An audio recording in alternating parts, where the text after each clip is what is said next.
ప్రార్థన చేసుకుందామండి. మమ్మల్ని మిక్కిలిగా ప్రేమిస్తున్న మా ప్రియ పరలోకపు తండ్రి, మీ ఘనమైన శ్రేష్టమైన నామానికి మరొకసారి స్తుతులు చెల్లిస్తున్నాను తండ్రి. మీరు మా కన్న తండ్రిని స్మరించుకోవడానికి, జ్ఞప్తి తెచ్చుకోవడానికి మా ఆయుష్ దినాలలో మరొక రోజును మా అందరికీ ప్రసాదించారు తండ్రి. మీరంటూ మా జీవితాలలో లేకపోయి ఉంటే మేము మా కుటుంబాలు ఏమైపోయావు తండ్రి. ఈరోజు మీరు ఉన్నారు కనుకనే మేము నిశ్చంతగా బ్రతకగలుగుతున్నాం తండ్రి. ఇదిగో నాయన, ఈ యొక్క సమయంలో కూడా మీకు వాక్యాన్ని ధ్యానించుకొని చుండగా చెబుతున్న నాకు సమయోచితమైన జ్ఞానమును మీ ఆత్మ సహాయం అనుగ్రహించండి. మా అందరి ఆత్మీయ జీవితంలో అవసరమైన సత్యాన్ని మాకు నేర్పించి మీ ప్రేమలో ఇంకొన వర్ధలింప చేయమని, మీరే మహిమ ఘనత ప్రభావాలు ఆరోపించుకున్నామని మీ ప్రియకుమారుడును మా రక్షకుడైనటువంటి యేసుక్రీస్తు వారి పుణ్యనామమునై ప్రార్థన సమర్పిస్తున్నాను తండ్రి. ఆమేన్. ముందుగా దేవదేవునికి యేసుక్రీస్తు వారి ద్వారా స్తుతులు చెల్లిస్తూ అలాగే కూర్చొని మీ అందరికీ కూడా మరొకసారి క్రీస్తు వారి పేరు వందనాలు తెలియజేస్తున్నానండి. ప్రియమైన దేవుని పిల్లారా, ఈరోజు కూడా దేవుని మాటల్లోంచి ఒక ప్రాముఖ్యమైన సంగతిని మనం ఆలోచించేద్దాం. దేవుని మాటల్లో ఎన్నో విలువైన సంగతులు, మన జీవితానికి అవసరమైనటువంటి సత్యాలు దేవుడు పొందుపరచడం జరిగింది. అయితే ఈరోజు మనుషులు దాన్ని మరిచిపోయి, మనుషులు బైబిల్ యొక్క విశిష్టతను, దేవుని యొక్క ప్రేమను గుర్తించక ఏమవుతుందనంటే, దేవుని యొక్క విలువ అర్థం కాక ఆ బైబిల్ ఉన్నటువంటి సారాంశాన్ని అర్థం చేసుకోలేకపోతున్నారు. చాలామంది ఈరోజు లోకంలో ఉన్నవారు దేవుని కీర్తిని పాడు చేయడానికి, దేవుని యొక్క గొప్పతనానికి మచ్చ చేయడానికి శతవిధాల ప్రయత్నాలు చేస్తున్నారు. కానీ వారి యొక్క బుద్ధి బయటపడుతుందే కానీ ఆ దేవుని యొక్క శక్తి ఏమాత్రమో కూడా తగ్గదు. చిన్నప్పుడు మాట చెబుతూ ఉండేవారు ఏంటంటే, బురదలో రాయి వేస్తే ఏమవుతుంది? ఆ బురద పాడైపోదేమి, ఆ రాయికి ప్రాబ్లం ఏం కాదు, ఆ బురదకి ప్రాబ్లం కాదు, ఆ వేసినటువంటి రాయికి ప్రాబ్లం కాదు, ఆ రాయి వెళ్ళినటువంటి చేతికి, ఆ మనిషికే ప్రాబ్లం ఏంటంటే ఆ బురద వచ్చి మన మీద పడుతుంది. ఇక విషయంలోకి వెళ్ళగలిగితే ప్రియమైన దేవుని పిల్లారా, ఈరోజు ఒక దేవుని యొక్క భక్తుని గురించి ఆలోచిస్తూ ఒక మంచి విషయాన్ని నేర్చుకుందాం. ఏంటంటే దేవుని గ్రంథమైనటువంటి బైబిల్లో ఒక మనిషి గురించి ఆలోచించేద్దాం. ఎవరనంటే సిమియోను గారి యొక్క జీవితం. సిమియోను గారి యొక్క జీవిత చరిత్ర మనం ఆలోచించగలిగితే, సిమియోను గారు అనేటప్పటికీ మనందరికీ కూడా తెలియంది కాదు, చాలామందికి ఒక్కరే అని మనం అర్థమవుతుంది. బైబిల్ గ్రంథంలో 66 పుస్తకాలలో ఎంతమంది సిమియోనులు ఉన్నారో అని ఆలోచిస్తే టక్కని ఒకరనే మనకు అర్థమవుతుంది. ఎవరనంటే యేసుక్రీస్తు వారిని సున్నత చేయించడానికి యెరూషలేము దేవాలయానికి మన మరియమ్మ గారు, యోసేపు గారు తీసుకురావడం సంగతి. ఆ సందర్భంలో యేసుక్రీస్తు వారిని శిశువుగా ఉన్నప్పుడు ఆ సిమియోను గారు చేతితో ఎత్తిపట్టుకొని ఒక కీర్తన పాడటం, ఆ తర్వాత అన్నగారు యొక్క పరిచయం కనిపిస్తుంది. అంతేనా? ఈ సిమియోను గారి గురించి ఈ ఒక్కచోటే రాయబడిందా? ఇంకెక్కడైనా ఉందో ఆలోచించండి ఒకసారి. సిమియోను గారు అంటే బైబిల్ ఉన్నటువంటి ఆది కాండం దగ్గర నుంచి ప్రకటన గ్రంథం వరకు ఉన్నటువంటి 66 పుస్తకాలలో సిమియోను అనేటువంటి పేరు ఒక్కసారి ఉపయోగించబడిందా? మరి ఇంకెక్కడైనా ఉందో ఆలోచించేద్దాం. దేవుని వాక్యం ఉన్నటువంటి శక్తి కానీ, లేఖనములు కానీ అర్థం కాకపోతే అపార్థం చేసుకునే అవకాశాలు ఎక్కువ. ఒకసారి చూపిస్తాను చూడండి మాట. ఆ మాట చూపించి ముందుకు తీసుకువెళ్తాను. మార్కు గారు రాసిన సువార్త 12వ అధ్యాయము. మార్కు గారు రాసిన సువార్త 12వ అధ్యాయం స్వయంగా మన ప్రభువైనటువంటి యేసుక్రీస్తు వారు చెబుతున్న మాట, హెచ్చరిక.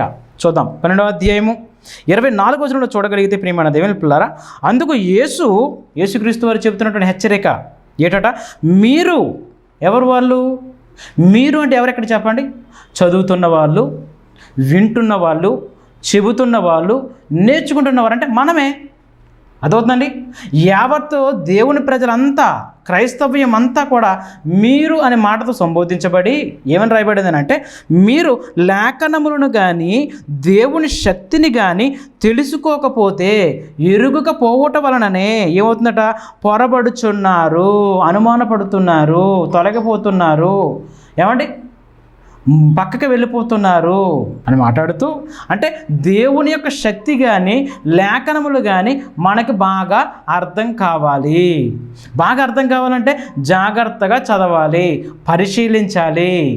అప్పుడు దేవుని యొక్క వాక్యం యొక్క శక్తి మనకు అర్థమవుతుంది, లేఖనాల యొక్క సారాంశం మనకు అర్థమవుతుంది. ప్రియమైన దేవుని పిల్లలు, లేకపోతే సిమియోను గారి యొక్క జీవితం గురించి ఆలోచిస్తే, సిమియోను అనే పేరు కలిగిన వారు ఒకరు కాదండి బైబిల్లో ఉన్నది. ఇందా మీకు చెప్పినట్టుగా సిమియోను అనేటువంటి పేరు ఒకరు మాత్రమే కాదండి, ముగ్గురు వ్యక్తులు కనిపిస్తారు మనకి. ముగ్గురు వేరు వేరు వ్యక్తులు 3 చోట్ల కనిపిస్తుందండి. ముగ్గురు కూడా వేరు వేరు వ్యక్తులు. ముందు అది చూద్దాం. సిమియోను గారి యొక్క జీవిత చరిత్ర అని ఆలోచించే ముందు అసలు సిమియోను ఎంతమంది ఉన్నారు బైబిల్లో, ఆ సిమియోను అంటే ఎవరెవరు ఉన్నారు, ఎక్కడున్నారు?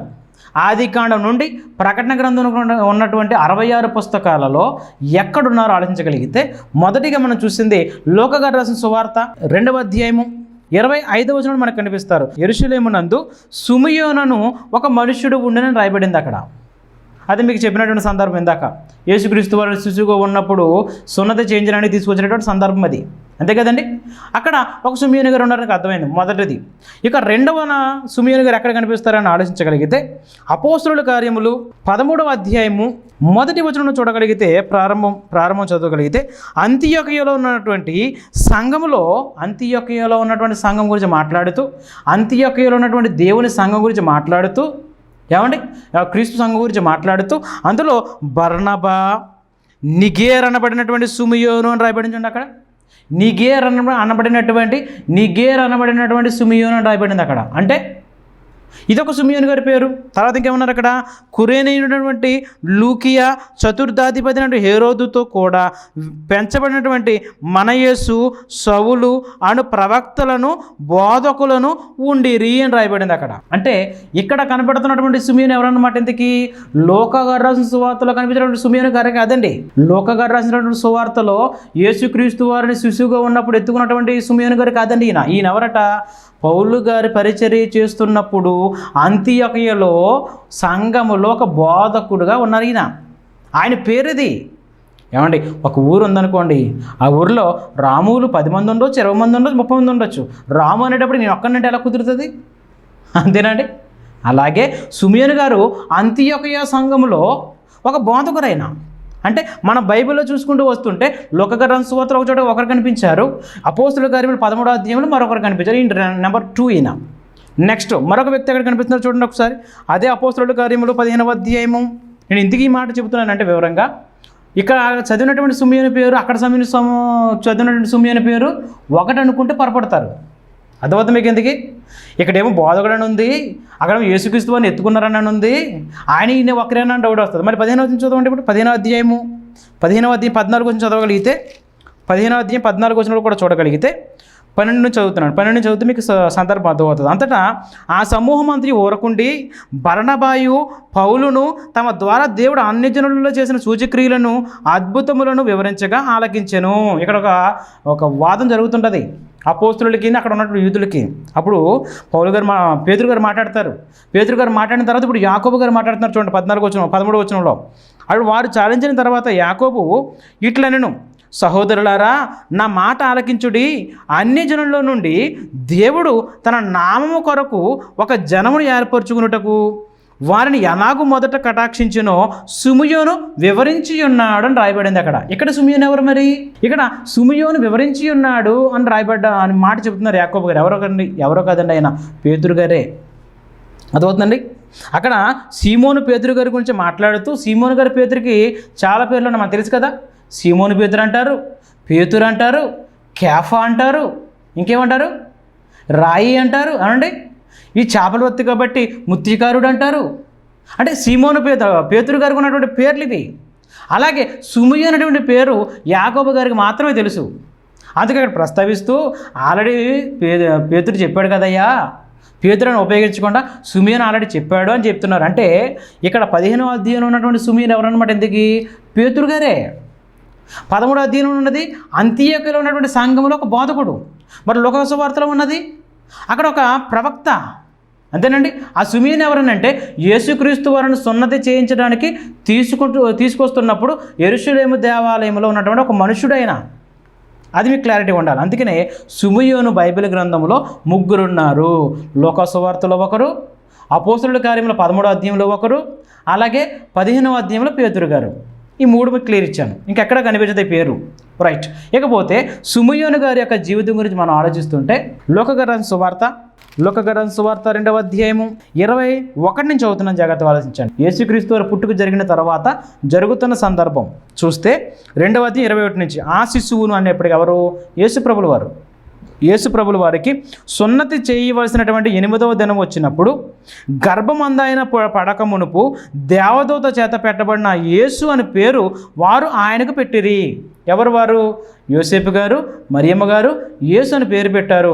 గర్భమందు ఉన్నప్పుడే దేవదూత ద్వారా మీరు ఇమ్మానుయేలు అని పేరు పెడతారు, యేసు అని పేరు పెట్టండి అని చెప్పారు ఆయన ఆల్రెడీ.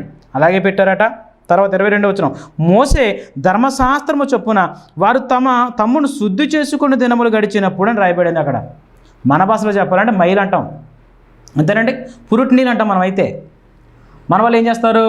ఒక 3వ వారానికి లేదా 11వ రోజున లేదా 15వ రోజున ఇలాగ వేస్తుంటారు మన వాళ్ళు. అలాగే అక్కడ 8 రోజులు అయిన తర్వాత పాత ధర్మశాస్త్ర ప్రకారముగా 8వ దినమున ఏం చేస్తారనంటే శుద్ధి చేసుకునిచు సున్నతి చేస్తారు. మొదటి తొలిచూలు మగ శిశువు అయితే ఆ విధంగా యేసుక్రీస్తు వారిని యెరూషలేము తీసుకొస్తున్నారు తల్లిదండ్రులు ఇద్దరు తీసుకొస్తూ ఆ ధర్మశాస్త్రం చొప్పున సున్నతి చేయించేటప్పుడు ఏవైతే తీసుకురావాలో, ఏ పక్షులనైతే తీసుకురావాలో, ఏవైతే బలి ఇవ్వాలో, ఏ కార్యక్రమాలు అయితే జరగాలో అవన్నీ పాటిస్తూ తీసుకొస్తున్నారు. అదే చెప్తున్నారు, మోసే ధర్మశాస్త్రము చొప్పున వారు తమ్మును శుద్ధి చేసుకున్న దినములు గడిచినప్పుడు ప్రతి తొలిచూలు మగపిల్ల ప్రభువుకు ప్రతిష్ఠాపన చేయబడెను అని రాయబడింది. ఎక్కడుందన్నమాట?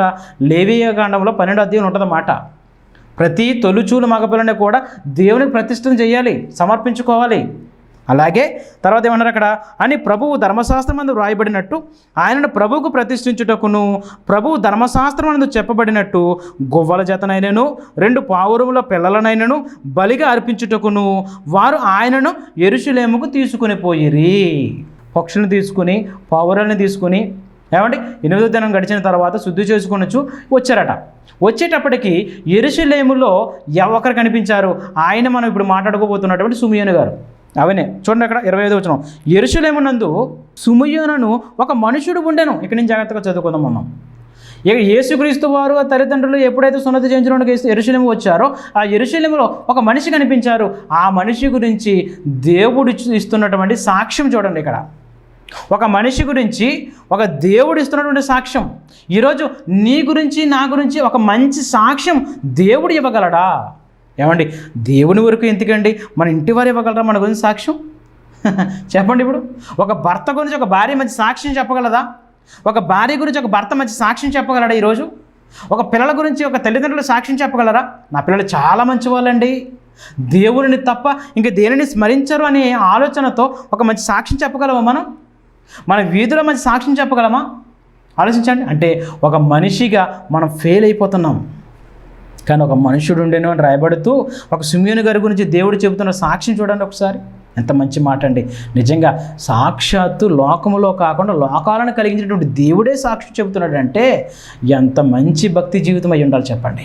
ఎంత మంచి భక్తి జీవితం, ఎంత ఆత్మీయ జీవితం అయి ఉండాలి చెప్పండి ప్రియమైన దేవుని పిల్లారా. అలా ఉండాలంటే అహోరాత్రులు దేవునిలో మనం ఉండాలి. ప్రతి క్షణము కూడా దేవుని మీద ఆధారపడుతూ మనం బ్రతికితే మంచి సాక్ష్యం పొందుకోగలమండి ప్రియమైన దేవుని పిల్లారా. నిజంగా వారు మనలాంటి మనుషులే, మనలాంటి రక్త మాంసాలు కలిగిన వారే, మనలాంటి శరీర ఆకారాన్ని కలిగిన వారే, మనలాంటి కోరికలు, మనలాంటి జీవితాన్ని కలిగిన వారే. కానీ వారి శరీరాన్ని అదుపు చేసుకుని అదృశ్య దేవుని దృష్టిలో మంచి పేరు పొందుకున్నారండి ప్రియమైన దేవుని పిల్లారా. మనమైతే పాడైపోతున్నామండి. చిన్న చిన్న విషయాలకు, చిన్న చిన్న కోరికలకు, దాని ఏమంటారంటే చిన్న చిన్న విషయాలకు మనం ఏమవుతున్నామంటే లొంగిపోతున్నామండి ప్రియమైన దేవుని పిల్లలు. వద్దండి. సిమియోను గురించి మాట్లాడుతూ సిమియోను గురించి చెబుతూ ఏమన్నారంటే ఒక సిమియోను ఒక మనుషుడు ఉండేను. అతడు సిమియోను ఎలాంటి వాడట? నీతిమంతుడు. అంటే ఏ రోజు? ఆదివారం ఒక్కరోజు నీతిమంతుడు కాదు. అర్థమవుతుంది మీకు? సోమవారం ఒకరోజు నీతిమంతుడు కాదు. మనకులాగా సన్నిధికి వచ్చినప్పుడు మాత్రం తెల్ల బట్టలు వేసుకున్నప్పుడు మాత్రమే నీతిమంతులం కాదు. మనం ఎప్పుడు ఉంటామని అంటే ఆదివారం ఒకరోజు మాత్రమే కనిపిస్తాం. మిగిలిన అన్ని రోజులు కూడా మన తడాక చూపిస్తుంటాం బయట. ఏమండి, మన తడకలు అన్నీ కూడా దేవుడు చూస్తున్నాడు ప్రతి క్షణము కూడా. ఆయన కన్నులకు అంతా కూడా తేటగా కనిపిస్తుంది. అయ్యగారికి కనిపించకపోవచ్చు కానీ ఆయనకి మాత్రం సమస్తము తేటగా కనిపిస్తుందండి. నేను ఎక్కడ ఏం చేస్తున్నానో, మన వ్యాపారం దగ్గరికి వెళ్ళినప్పుడు ఏం చేస్తున్నామో, ఉద్యోగం దగ్గరికి వెళ్ళిన తర్వాత ఏం చేస్తున్నామో, ఆఫీస్కి వెళ్ళిపోయిన తర్వాత ఏం చేస్తున్నామో, ఏమండి మన పనికి వెళ్ళిపోయిన తర్వాత ఏం చేస్తున్నామో, ఒంటరిగా ఉన్నప్పుడు ఏం చేస్తున్నామో అన్నీ నాకు తెలుసు. మనల్ని కన్నటువంటి దేవునికి తెలుసు. నీ భర్తకి తెలియకపోవచ్చు, నీ భార్యకి తెలియకపోవచ్చు, నీ తల్లిదండ్రులకి తెలియకపోవచ్చు, నీ అత్తమామలకు తెలియకపోవచ్చు, నీ అన్నదమ్ములకి, నీ అక్కచెల్లెలకి, నీ తోబుట్టువులకి, నీ చుట్టూ ఉన్నవారు ఎవరికి తెలియకపోవచ్చు. కానీ ఒక మాట గుర్తుపెట్టుకో సహోదరుడా, సహోదరి, దేవుడు సమస్తమును చూస్తున్నాడు. నాకేం జరగలేదు కదా, నన్ను ఏం అనలేదు కదా అని అనుకుంటున్నావేమో. ప్రతి దానికి సమయము కలదు. అన్యాయము చేయని వారిని అన్యాయము చేయనిమ్ము, నీతిమంతునిగా బ్రతుకుతున్న వారిని నీతిమంతునిగా బ్రతకనిమ్ము. చూద్దాం, వెయిట్ అండ్ సీ. ప్రతి వానికి వాని క్రియల చొప్పున ప్రతిఫలము ఉంటుంది అని రాయబడింది బైబిల్లో. మనందరికీ ఉంటుందండి. అందుకే దేవుని వాక్యంలో ఎల్లప్పుడూ మనం పదిలిపరచబడితే మనం సేవ్ అవుతాం. ఇక్కడదే మాట్లాడుతూ అతడు నీతిమంతుడు అని రాయబడి చూడండి. నీతిమంతుడట. అబ్బా, ఎప్పటి నుంచి ఎప్పటి వరకు దేవుడు కనిపెట్టిన నాడ నుండి ఎప్పటి వరకు, ఆ మాట రాసినంత వరకు, ఆయన చనిపోయేంత వరకు నీతిమంతునిగా బ్రతికాడండి. మరి మనమైతే నీతి తప్పి బ్రతుకుతున్నాం, అతిక్రమంతో బ్రతుకుతున్నాం, క్రమం తప్పి బ్రతుకుతున్నాం. ఏమండి ఇక్కడ సుమేన్ గారి గురించి మాట్లాడుతూ ఆయన నీతిమంతుడయ్యా. Next number 1 quality. నెంబర్ 2 ఏమన్నారు అక్కడ? నెంబర్ 2 ఏమన్నారంటే భక్తిపరుడై ఉండి అని రాయబడింది. భక్తిపరుడు ఏంట భక్తి అని అనగానే యాకోబు గారు ఒక మంచి నిర్వచనం ఇచ్చారు. ఏంటంటే ఇహలోక మాలిన్యము తనకు అంటకుండా తను తాను కాపాడుకునేవాడును, బేదల మీదను విధవరాండ్ర మీదను కనికరము చూపిస్తూ వారి ఇబ్బందులు ఉన్నప్పుడు పరామర్శించుటయు తండ్రి అయిన దేవుని ఎదుట భక్తి నిజమైనది అది అని రాయబడింది అక్కడ.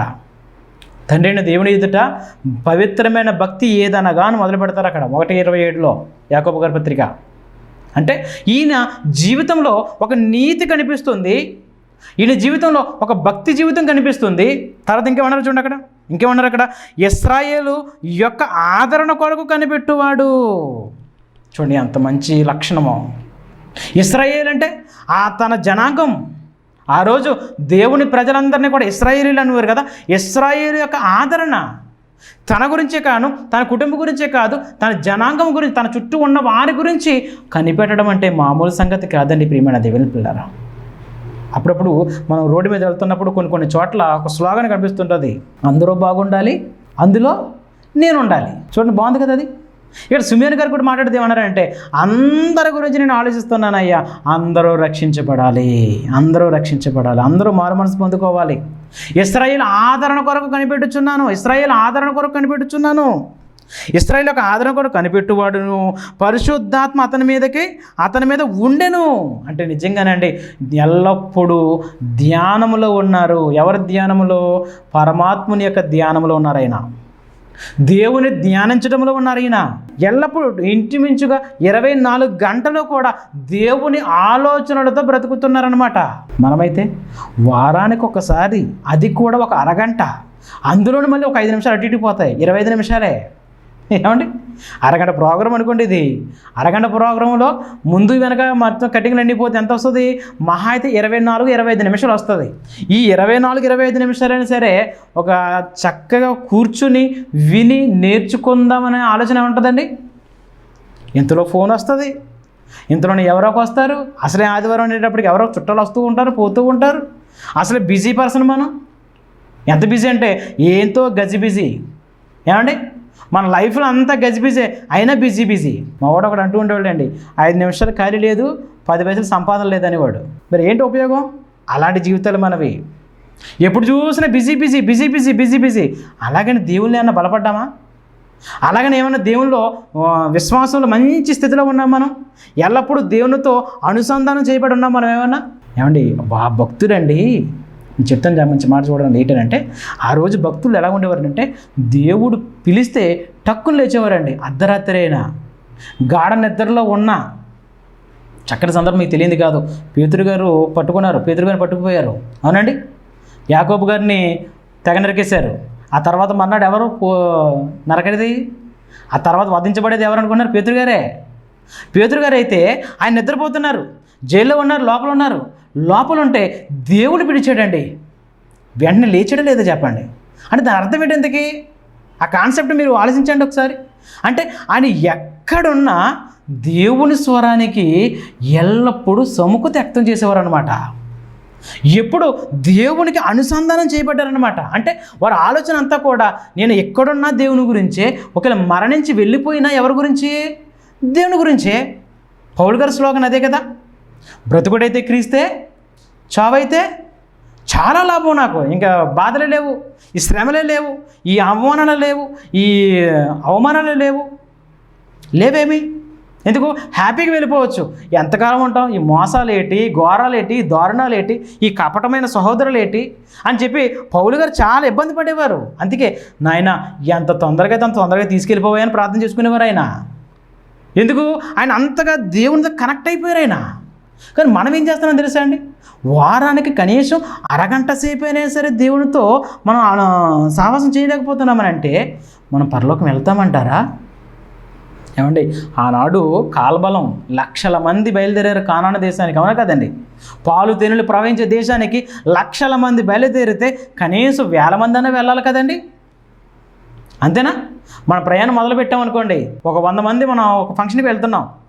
ఫంక్షన్కి వెళ్ళేటప్పుడు 100 మంది బయలుదేరి ఆ ఫంక్షన్కి వెళ్ళేటప్పుడు ఒక్కడే ఉన్నాడు అనుకోండి, ఏంటంటే పరిస్థితి? ఫంక్షన్కి వెళ్ళేటప్పుడు ఈరోజు ఇక్కడ నుంచి సపోజ్ ఈ రాజమండ్రి నుంచి హైదరాబాద్ బయలుదేరుతుంది బస్సు ఒక 100 మందితో. 100 మందితో బయలుదేరుతున్నప్పుడు హైదరాబాద్ వెళ్ళినప్పుడు ఒకడో ఉంటాడు అన్నారనుకోండి, 100 మందిలో ఎవరైనా ఎక్కుతారంటారా? ఓరే బాబు ఎందుకు వచ్చింది దానిలోపురా బాబు అని చెప్పి బస్సు దిగిపోతాడు. కానీ ఇక్కడ లక్షల మంది బయలుదేరి ఎంతమంది మిగిలారు? చివరికి వచ్చేటప్పటికి 2 మిగలడం ఏంటండి? అసలు నెంబరింగ్ అసలు చాలా తేడాగా ఉంది కదా. 100 మంది బయలుదేరితే ఒకడు మిగులుతాడంటేనే భయపడుతున్నాం మనం. ఏమండి, 100 మంది బయలుదేరితే చివరికి వెళ్ళినప్పుడు ఒకడంటేనే మనం చాలా భయపడిపోతున్నాం కదా. వేల మంది బయలుదేరి ఒకరున్నా పర్వాలేదు, అలాంటిది లక్షల మంది బయలుదేరి ఒకడు మిగిలితే పెట్టండి, 2 మిగలడం పెట్టండి.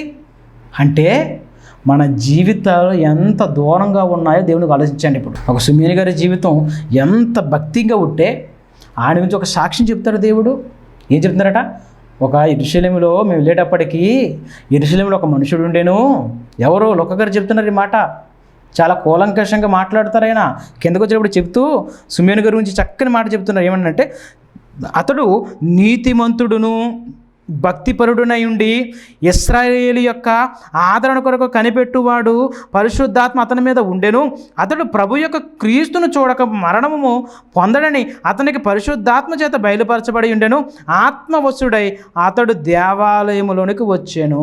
అంటే అతడు ఆత్మవశుడై అంటే ఎల్లప్పుడూ ఎవరితో పెనవేసుకుని ముందుకు జీవితం కొనసాగిస్తున్నాడు అన్నమాట. ఈయన జీవిత ధ్యేయం ఏంటనంటే, ఈయన అంతిమ లక్ష్యం ఏంటనంటే దేవుడున్న లోకం అండి. ప్రియమైన దేవుని పిల్లారా, ఈ సుమయోను గారి జీవితమే కాదండి, బైబిల్ ఆదికాండం దగ్గర నుంచి ప్రకటన గ్రంథం వరకు ఉన్నటువంటి భక్తుల జీవితాలు అన్నీ ఆలోచిస్తేనండి వారి ఒక టార్గెట్ ఏంటంటే, మనది ఈ లోకము కాదు, మనము పరలోకం వెళ్ళిపోవాలి. ఈ లోకముకు మనం ఎందుకు వచ్చామనంటే, మనము యాత్రికులము, పరదేశులమై ఉన్నాము, కానీ ఈ లోకంలో శాశ్వతంగా ఉండడానికి కాదు అనే సంగతి ఆ రోజు భక్తులకు అర్థమైంది. ఈరోజు భక్తులు అనుకుంటున్నటువంటి మనకు అర్థం కాలేదని ప్రియమైన దేవుని పిల్లారా. అందుకే ప్రారంభంలో చెప్పాను మీకు. అందుకే దేవుని యొక్క లేఖనములు కానీ దేవుని యొక్క శక్తి కానీ అర్థం కాకపోతే మనము కూడా ఏదో నామకార్థంగా బ్రతుకుతూ ముందుకెళ్ళిపోతామండి. కాదండి, అలా బ్రతికితే పరలోకం రాజ్యమా? ఏమండి, నమ్మిన ప్రతి ఒక్కరికి పరలోకం కాదండి. కాలబలంతో వెళ్ళిన ప్రతి ఒక్కరికి కానాను దేశం ఇవ్వలేదండి దేవుడు.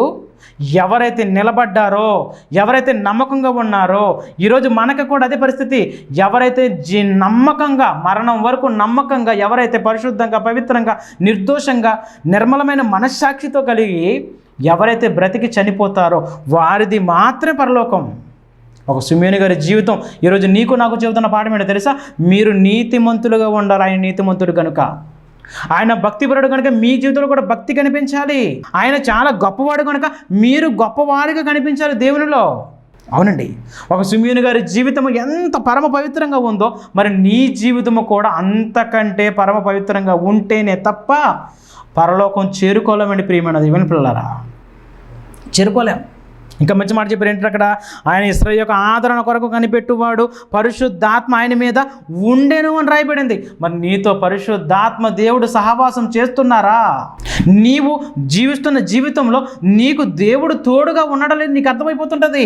నీ ఆత్మ మనస్సాక్షికి అర్థమైపోతుంటుంది. కొరింథీయులకు రాసిన మొదటి పత్రిక 11వ అధ్యాయము 28వ వచనం ఒకసారి చూడగలిగితే ప్రియమైనది, అక్కడ చక్కని మాట చెప్తున్నారు. ఏంటంటే ప్రతి మనుష్యుడు అని రాయబడింది అక్కడ. కాబట్టి ప్రతి మనుష్యుడు ఏంటి? కాబట్టి మనం అంతా కూడా పరలోకం వెళ్ళాలనుకుంటున్నాము. కాబట్టి మనమందరం కూడా యేసుక్రీస్తు రక్తంలో కడగబడ్డాము. కాబట్టి కడగబడినటువంటి ప్రతి విశ్వాసి, ప్రతి బోధకుడు, ప్రతి ఒక్కరూ కూడా మనము పరలోకానికి అర్హులుగా మనం ఎంచబడ్డాము. కనుక పరలోకం వెళ్ళిపోవాలంటే ఆనాడు కానాను దేశానికి వెళ్ళిపోకుండా ఎంతమంది తాగిపోయారో అందులో నీవుకు నేను ఉండకూడదు. కాబట్టి మనము కూడా పరలోకానికి అర్హత ఉన్నాం, పరలోకానికి వెళ్ళడానికి సిద్ధపడుతున్నాం, కానీ ఆగిపోకూడదు కదా. అంతే కదండి. ఇప్పుడు ఎగ్జామ్ ఉంది, ఎగ్జామ్కి అప్లై చేస్తాం బాగానే ఉంది, ఎగ్జామ్కి వెళ్ళి రాసాం బాగానే ఉంది, ఎగ్జామ్లో పాస్ అయ్యాం బాగానే ఉంది, వెళ్ళి జాయిన్ అవ్వలేదానికి ఏంటి ఉపయోగం? ఎగ్జామ్ రాసిన తర్వాత ఉద్యోగంలో జాయిన్ అవ్వకపోతే ఏంటి ఉపయోగం? ఉద్యోగం సంపాదించాలనే కదా ఆశపడ్డాం, ఉద్యోగం సంపాదించాలనే కదా మనం ఎగ్జామ్కి అప్లై చేసాం. ఎగ్జామ్కి అప్లై చేసాం బాగానే ఉంది, ఎగ్జామ్ రాసుకున్నా బాగానే ఉంది, ఎగ్జామ్ రాసిన తర్వాత పాస్ అయిపోయా బాగానే ఉంది, తర్వాత సర్టిఫికేట్ వెరిఫికేషన్కి వెళ్ళా బాగానే ఉంది, కానీ ఉద్యోగం అపాయింట్మెంట్ తీసుకోవడానికి వెళ్ళడానికి నువ్వు లేవనుకో, ఏంటి ఉపయోగం? మనకు మా ఫ్రెండ్ ఒకటి అలాగే అయిందండి. ఇక 4 రోజులు ఉద్యోగంలో జాయిన్ అవ్వాలి, కానీ యాక్సిడెంట్లో చనిపోయాడండి కుర్రాడు, 24 సంవత్సరాలు. వాళ్ళ తల్లిదండ్రులు ఎంత బోరుని ఏడ్చారనంటే, ఎంతో కష్టపడి చదివించావండి, ఎంతో చెమటోచి చదివించావనండి, ఈ ఉద్యోగం వచ్చిందని చాలా ఆనందపడ్డావండి, జాయిన్ అవ్వడానికి 4 రోజుల టైం ఉందని చెప్పి ఎంత బోరుని ఏడిపిస్తే వాళ్ళందరూ కూడా చాలా చలించిపోయేవండి. మరి నీ గురించి నా గురించి మాట్లాడుతున్న మాట తెలుసా? కాబట్టి ప్రతి మనుష్యుడు చెప్పేవారే, వినేవారే, నేర్చుకునేవారే, పరలోకం వెళ్ళాలని అనుకుంటున్న వారు ప్రతి ఒక్కరూ కూడా, చెప్పేవారు పరలోకం వెళ్ళాలనుకుంటున్నారు, వినేవారు పరలోకం వెళ్దాం అనుకుంటున్నారు, నేర్చుకునేవారు పరలోకం వెళ్దాం అనుకుంటున్నారు, ప్రతి ఒక్కరూ వెళ్ళాలనుకుంటున్నారు. అయితే అందరూ, ప్రతి మనుష్యుడు కూడా తన్ను తాను పరీక్షించుకొనవలెను. దేవునితో సహవాసం ఉంటే మాట తీరు ఒకలాగా ఉంటుంది, సహవాసంలో లేకపోతే ఒకలాగా ఉంటుంది. దేవునితో సహవాసంలో ఉంటే భక్తి జీవితం ఒకలాగా ఉంటుంది, లేకపోతే మరొకలాగా ఉంటుంది. అది మనకు అర్థమైపోతుంటుంది. అంతేనండి, మన ఆత్మీయ జీవితం దేవునికి దగ్గరగా ఉన్నదో దూరంగా ఉన్నదో మనకు అర్థమైపోతుందండి ప్రియమైనది పిల్లరా. కాబట్టి మన జీవితాన్ని మనం సరిదిద్దుకోవాలి. ఒక సిమియోను గారి జీవితం నీతిగా కనిపిస్తుంది, భక్తిగా కనిపిస్తుంది, ఆదరణ కొరకు కనిపెట్టిన వ్యక్తిగా కనిపిస్తుంది, ఎంతో పరమ పవిత్రంగా కనిపిస్తుంది, పరిశుద్ధాత్మ దేవుని అన్యోన్య సహవాసం ఆయనలో కనిపిస్తుంది. మనము కూడా మన జీవితంలో మన ఆత్మీయ జీవితాన్ని ఎప్పటికప్పుడు పరిశీలించుకుంటూ, పొరపాటు జరిగిందనుకోండి, నాయనా తప్పు జరిగిందయ్యా క్షమించు అని అంటే మన తండ్రి క్షమించేవాడండి. అలాగని జరిగిన దాన్ని పదే పదే చేస్తే మాత్రం ఊరుకునే దేవుడు అంతకంటే కాదండోయ్. మనం దేవునికి ఇష్టానుసారంగా బ్రతికామా గుండెల్లో పెట్టుకుంటాడండి ఆయన, హత్తుకుంటాడండి ఆయన. కాబట్టి ఒక సిమియోను గారి జీవితం నీకు నాకు ఇచ్చిన హెచ్చరిక ఏంటో తెలుసా?